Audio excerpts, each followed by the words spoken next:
राजे, राजे, या राणी साहेब, आम्ही तुमचीच वाट पाहत होतो. कशासाठी? शब्द न पाळण्यासाठी? म्हणजे तुम्ही आमचं वचन मोडलत.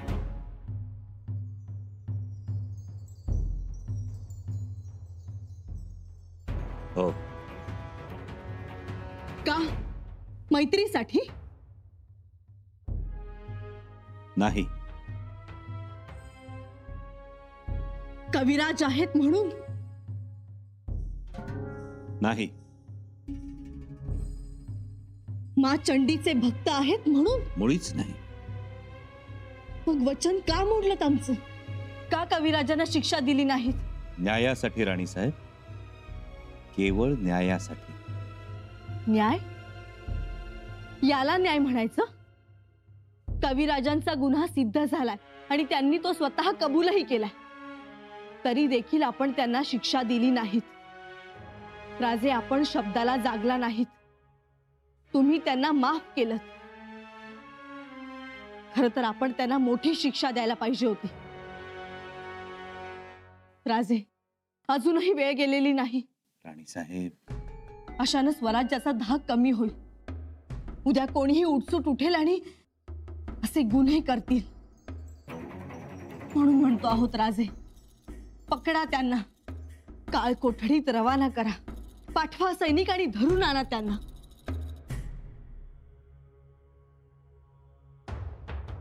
धरून कशाला आणायला हवं? कविराज स्वतःच्या पावलानं चालत आले.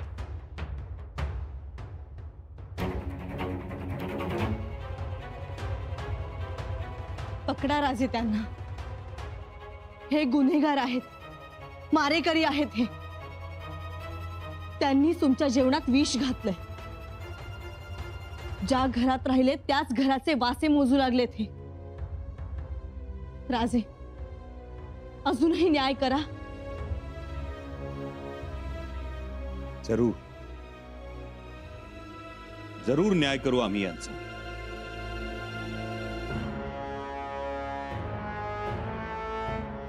आम्ही यांचे हात जखडून टाकू, पण मैत्रीच्या धाग्याने. पायात बेड्या टाकू, पण निस्वार्थीपणाच्या. पाठीवर असुडाचे फटके उडू, परंतु त्यागाचा असू.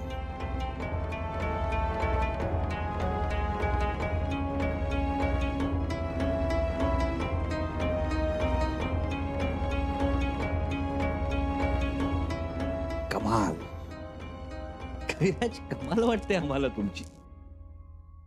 दरबारात तुमच्यावर एवढे आरोप झाले, तुमचा गुन्हा सिद्ध झाला, तरी तुम्ही शब्दानं प्रतिकार केला नाही. का प्रतिकार केला नाही? माहित नाही करावंसं वाटलं. भीती नाही वाटली? मित्राची भीती का म्हणून? कविराज, तुमच्यावरचा गुन्हा दरबारात सिद्ध झाल्यानंतर, तुम्ही आम्हाला विष घातलं हे पुराव्यानिशी दाखवून दिल्यानंतर, हे खोटं आहे, आम्ही हे केलं नाही, असं नाही म्हणावंसं वाटलं. तसं म्हणायची वेळ आली असती तर ती आमची हार ठरली असती. म्हणजे आणि साहेब, आम्ही आटापिटा करून सांगितलं असतं की आम्ही विषप्रयोग नाही केला. टाहो फोडून सांगितलं असतं की आम्ही घातपात नाही केला, तर खऱ्या अर्थानं आमच्या जीवनात ते फार मोठं अपयश ठरलं असतं. कविराज, जी, माझ्यावर विश्वास ठेवा असं म्हणायची वेळ येते, याचा अर्थ त्या विश्वासाला तडा गेलेला असतो. मी असं नाही केलं असं म्हणायची वेळ जेव्हा त्या मित्रावर येते, त्याला मी मैत्री समजत नाही. खरं सांगू राजा, जेव्हा फूल सांगतं ना की मी सुगंधी आहे, तेव्हा त्या सुगंधालाही अर्थ नसतो आणि त्या फुलालाही. जेव्हा आई म्हणते मी मायाळू आहे, तेव्हा तिच्या ममत्वाला काय अर्थ आहे? आणि असंच आहे मैत्रीचं. मी आपल्याला मैत्रीचा हवाला का द्यावा? देणार नाही. तो राजांनी ओळखावा आणि ते ओळखणाऱ्याची खात्री होती, म्हणूनच आम्ही बोललो नाही. पाहिलं राणीसाहेब, पाहिलं केवढा विश्वास आहे कविराजांचा आमच्यावर. राजन आमचे श्वास आहेत, निश्वास आहेत. त्यांना काय सांगावं की आम्ही विषप्रयोग केला नाही? परंतु गुन्हा तर सिद्ध झालाय ना. राणीसाहेब, गुन्हा सिद्ध झाला नाही, सिद्ध केला गेला. सिद्ध केला गेला. राजे, आम्हाला काही कळायला तयार नाही. आम्हाला सांगा, हे सगळं झालं भावनिक, पण मग दरबारात सगळ्या मंत्र्यांसमोर तुम्ही कविराजांना कशाच्या आधारावर माफी दिली? कारण ठोस पुरावा आमच्याकडे आहे.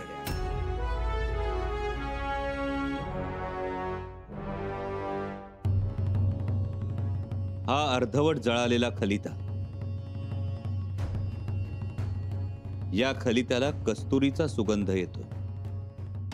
परंतु हा कस्तुरीचा सुगंध कविराजही या खलित्याला लावू शकतात. आमचे कविराज अत्तराच्या गावाचेच आहेत.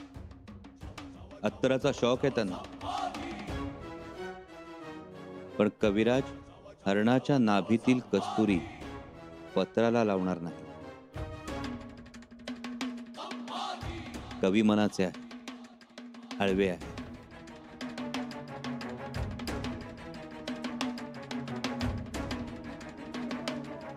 खरंच हो. हा खलिता लिहिणारा कोणीतरी मातब्बर असला पाहिजे. त्याचा शोध आम्ही घेतोच आहोत. तुर्तास आम्ही निवाडा थांबवलाय, तो खऱ्या सूत्रधाराला गाफील ठेवण्यासाठी. कदाचित सूत्रधाराला गाफील ठेवण्यासाठी शंभूराजांनी चाल तर खेळली नाही ना.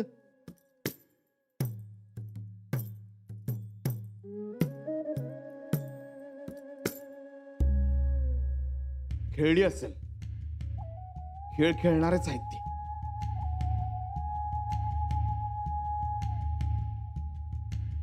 खेळ तोही बुद्धिबळाचा. त्यात शेकडो चाली.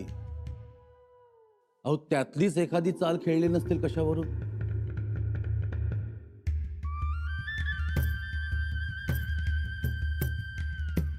शंका तर तीच येते. शंका रास्त आहे पंत. याशिवाय का कलुषाने गुन्हा कबूल करून बी त्याला शंभूराजांनी माफी दिली. स्वराज्याच्या इतिहासात पहिल्यांदाच घडले असं. मोठी नवलाईची गोष्ट आहे. एक माणूस गुन्हा कबूल करतो या आणि राजा त्याला माफी देतात. शंभूराजांच्या जागी जर महाराज असत तर त्या कलुषाचं टोचकच मारलं असतं. खात्रीने हेही डोकं मारणारेच आहेत, शिस्तप्रिय आहेत. पण का नांगी टाकली त्यांनी त्या कलुषा समोर हेच कळत नाही. नांगीचा विषयच नाही पंत, ही खेळीच आहे. पंत, सावध होऊ आपण. काय म्हणाले राजे? कलश मित्र आहे, त्याला माफ. ही गोष्ट वाटते तितकी सहज सोपी नाही. काय करायचं? सापळा लावलाय, अडकायचं का बाहेरच थांबायचं? तुम्ही ठरवा. थांबायचं नाही, सावधपणे चालायचं. शेवटी एक गोष्ट लक्षात ठेवा, शंभू हा रायगडावर नाही कैलासावर शोभून दिसतो. म्हणून त्यांना पाठवायचं कुठे? कैलासावर. यात बदल नाही.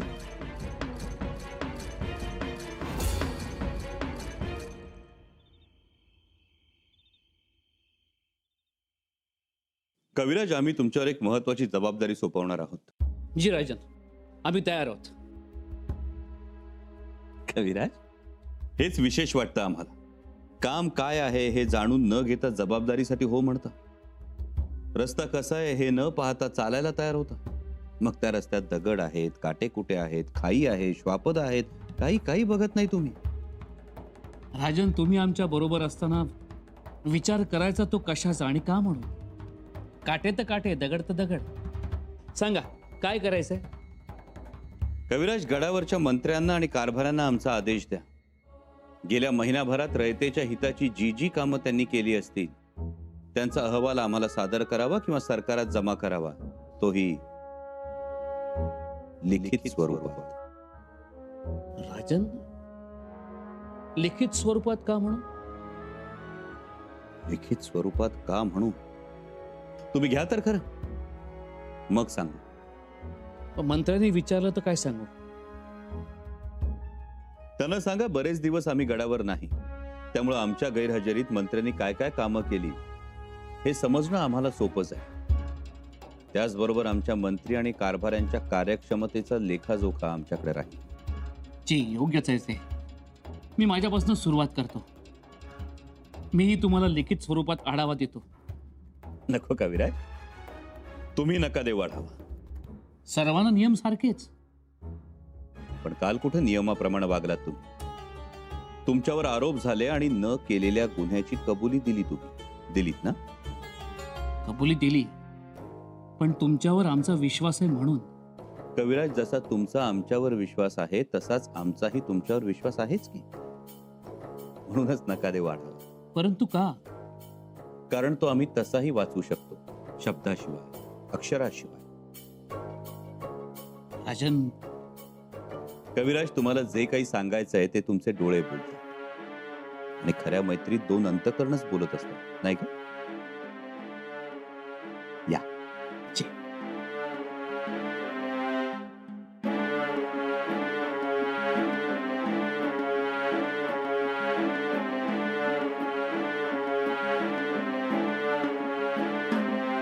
राणीसाहेब, आम्ही येतच होतो. तुम्ही कशाला थाळा आणण्याची तसदी घेतली?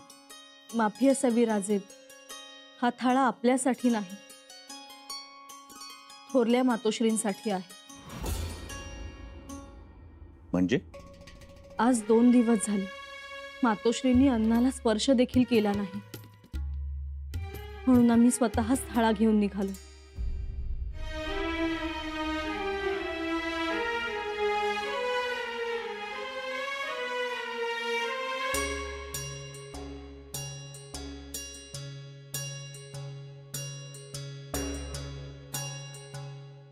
सोयरा मातोश्रींनी 2 दिवस थाळा घेतला नाही ही गोष्ट तुम्ही आम्हाला आधी का नाही सांगितली?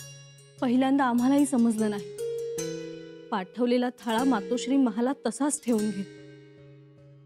परंतु त्यांच्या सेवक वर्गाने जेव्हा ही गोष्ट आमच्या कानावर घातली तेव्हा आम्हाला समजलं. का थाळा घेतला नसेल मातोश्रींनी? आता ते तुम्हीच विचारा त्यांना आणि 2 घास खायलाही सांगा. तुमचं ऐकतील त्या.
मातोश्री, आम्हाला समजलं की 2 दिवस झाले तुम्ही थाळा घेतला नाही.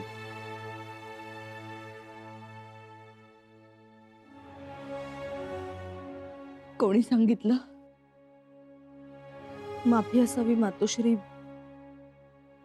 आम्ही सांगितलं राजांना,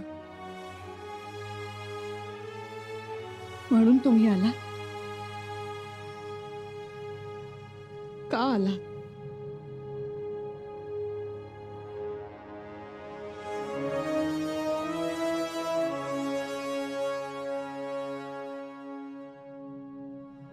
मातोश्री तुम्ही 2 घास खाऊन घ्यावेत म्हणून आलो. खाऊन घ्या. शंभूराजे नको. मातोश्री तुम्हाला ठाऊक आहे ना, तुम्ही जेवला नाहीत तर कुणीही थाळ्याला हात लावणार नाही. शंभूराजे आग्रह धरू नका. खावं लागेल मातोश्री, नाहीतर उद्या स्वप्नात येऊन आमचे आबासाहेब दरडावतील आम्हाला. म्हणतील शंभूराजे कुठं आहे तुमचं लक्ष. त्यांचं दरडावणं संपतं न संपतं तोच पाचाडवरून आरोळी उठे. का खात नाहीयेत आमच्या सुनबाई? असा कोणता सल लागून राहिलाय त्यांच्या मनाला? ज्यांनी उभ्या मराठी मुलखाला घास भरवला त्यांची राणी उपाशी राहते म्हणून खा. नको शंभूराजे. मातोश्री आता अनुमान करू नका. खा.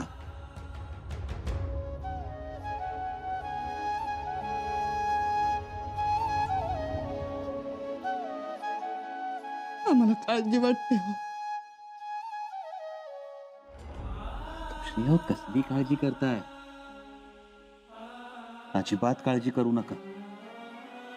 आणि आम्ही वचन देतो तुम्हाला, आम्हाला तर काही होणार नाहीच, परंतु आम्ही आमच्या बाळराजांना सुद्धा कधीच काही होऊ देणार नाही. आमच्या पाठकुळी ते कायम आबदार राहतील. मातोश्री, या स्वराज्यावर जेवढा अधिकार आमचा आहे तेवढाच तो आमच्या बाळराजांचा आहे असेल.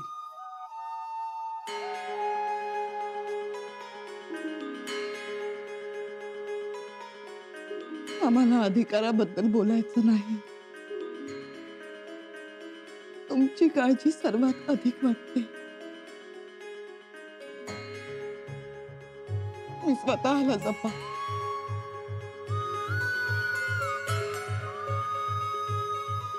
मातोश्री, तुम्ही एवढ्या काळजीपूर्वक काळजी घ्या म्हणताय, काळजी घेऊच आम्ही.